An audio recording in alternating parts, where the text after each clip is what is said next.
ક્યાં છે કે મારું નામ ભીમસિંહભાઈ દેવસિંહભાઈ નંદાણીયા ઓકે અને અત્યારે પ્રમુખનગરમાં રહું છું જુનાગઢમાં. બરાબર. ગઈ ડિસેમ્બરમાં જ્યારે રાજકોટ મેરેથોન દોડવા ગયો 21 કિલોમીટર, હા હા. તો 10 વાગ્યે મેરેથોન સ્ટાર્ટ થઈ હમ. અને કરીબ 15 કિલોમીટરનું મેં રનિંગ કર્યું હતું. બરાબર. ત્યાર પછી એમ કે ઓચિંતો પડી ગયો હું, એટેક આવ્યો હમ. અને પડ્યા પછી એમ માનો કે જીવ વયો જ ગયો હતો. બરાબર. ડૉક્ટરે કહી દીધું હતું જીવ વયો ગયો છે અને ટ્રાય કરી અમે કદાચ મેળ આવી જાય તો એમ. હમ. એટલે ખૂબ કસરત કરી અને છેલ્લે તોય મેળ ના આવ્યો, એટલે છેલ્લે શોટ આપવા પડ્યા છાતીમાં, બરાબર. હૃદય ઉપર. હા હા. શોટ આપવાથી મારું હૃદય ચાલુ થઈ ગયું. બરાબર. ત્યારબાદ એમ કે હું 10 દિવસ મને ત્યાં દાખલ રહ્યો, હા હા. તો મેમરી મારી બધી વહી ગઈ હતી, Loss ત્યારે થઈ ગઈ હતી. લોસ થઈ ગઈ હતી. અને ધીમે ધીમે બધું કવર થતું હોય. પણ જે તે વખતે જ્યારે મને એટેક આવ્યો અને હું પડ્યો, ત્યારે એમ કે મને આ ખંભામાં લાગ્યું હશે એ મને ખ્યાલ નહોતો. ઓકે, ત્યારે તમારી કન્ડિશન એવી કે ત્યારે તમને કન્ડિશન જ એવી હતી. મને પડ્યા ત્યારે? બપોરે સવારે કોઈક મારી ખબર કાઢવા આવ્યું હોય હા. તો બપોરે મને ખબર ન હોય કોણ આવ્યું હતું, બરાબર. કારણ કે મેમરી જ વહી ગઈ હતી. હા, બરાબર. પછી તો- તમે આ શોલ્ડર માટે ક્યાં ક્યાં અને શું શું મહેનત કરી? ત્યાર પછી મને થોડો ખ્યાલ આવ્યો કે ધીમે ધીમે આ મારા શોલ્ડરમાં મને લાગેલું છે, જે તે વખતે પડ્યો છું હા, ત્યાં. બરાબર. તો ધીમે ધીમે દુખાવો ચાલુ થયો. હમ. પછી મેં MBBS ડૉક્ટરની સારવાર કરાવી. બરાબર. થોડોક ટાઈમ એની 15 દિવસ દવા ખાધી હમ. અને થોડું કસરત કરવાનું કીધું હતું, પણ એનાથી કંઈ ફેર પડ્યો નહીં. હમ. ત્યારબાદ મને આપણે ફિઝિયોથેરાપીની સલાહ આપવામાં આવી કે તમે ફિઝિયોથેરાપીની કરાવો. હા હા. ફિઝિયોથેરાપી મેં કન્ટિન્યુ 12-13 દિવસ કસરત કરાવી. હા, બરાબર. બરાબર. અને તે પછી કાંઈ ફેર ન પડ્યો. હમ. પછી મને એવું કહેવામાં આવ્યું કે ભાઈ તમે MRI કરાવો. બરાબર.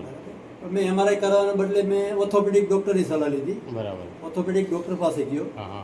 તો ઓર્થોપેડિક ડૉક્ટરે એક્સરે લીધું કે ભાઈ અંદર કાંઈ ભાંગતું જ નથી, હમ.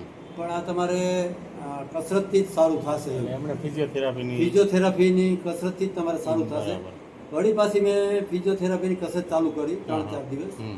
તો એ કાંઈ ફેર પડ્યો નહીં. પછી મને ફિઝિયોથેરાપીમાંથી એવું કહેવામાં આવ્યું કે હવે તમે MRI કરાવી લો. બરાબર. પછી મેં MRI કરાવ્યો.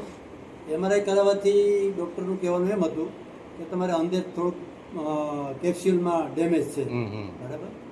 પછી એમ મને સલાહ આપવામાં આવી કે ભાઈ તમે રાજકોટ અથવા અમદાવાદ 2 ડૉક્ટરના નામ આપ્યા, હમ હમ. એની તમે સારવાર કરાવો હા, બરાબર. તો કદાચ મેળ આવી જશે. અને કાં ઓપરેશન કરવું પડશે, ઓપરેશન કરાવવું પડશે તમારે, હા હા. અને એ ખાલી હોલ પાડીને ઓપરેશન કરી દેશે, હમ. આવી સલાહ આપવામાં આવી હતી. હમ. ત્યારબાદ એમ કે હું દરરોજ અત્યારે મોતીબાગમાં વોકિંગમાં તો જાઉં જ છું. હમ. તો મારા સાથી કર્મચારી મારી સાથેના હા, બરાબર. નિલેશભાઈ હા હા. નિલેશભાઈ એવી સલાહ આપી કે ભાઈ મારી બાજુમાં તથાસ્તુ છે હમ. હોસ્પિટલ, ત્યાં તમે આવો અને એ કસરતથી તમને સારું કરી દેશે. હા, બરાબર. તો એના એ કહેવાથી હું અહીં આવ્યો. હમ. પરમ દિવસે એક દિવસ અહીં કસરત કરાવી ગયો હતો હમ હમ. અને આજે બીજો દિવસ આવ્યો છે. આજે નોર્મલી મારો હાથ હાવ ફ્રી થઈ ગયો છે. હમ હમ. કદાચ એમાં 5-10% જેવું હજી થોડુંક છે, હા, બરાબર. પણ હવે મને કોઈ પ્રોબ્લેમ નથી. હા, સારું સમજાય. થઈ ગયું છે, ઘણું સારું. 90% સારું થઈ ગયું છે અત્યારની હમ દ્રષ્ટિએ. હમ.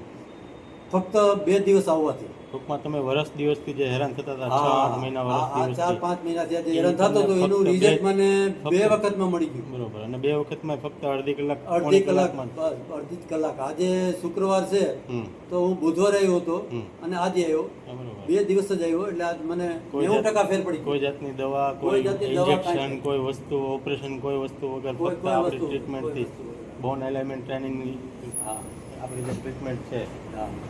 તો તમને સારું થયું તો તમે બીજા કોઈને આવી સલાહ હા. આપજો, બરોબર. ના, ના, આપશો. અને લગભગ તમારે હવે આગળ જરૂર નહીં પડે, પણ છતાં એવું લાગે તો એકાદી વખત મને બતાવી જવાની. હજી એક વખત થોડોક ફ્રી થઈ જાય ને હા, હા. એ પ્રમાણે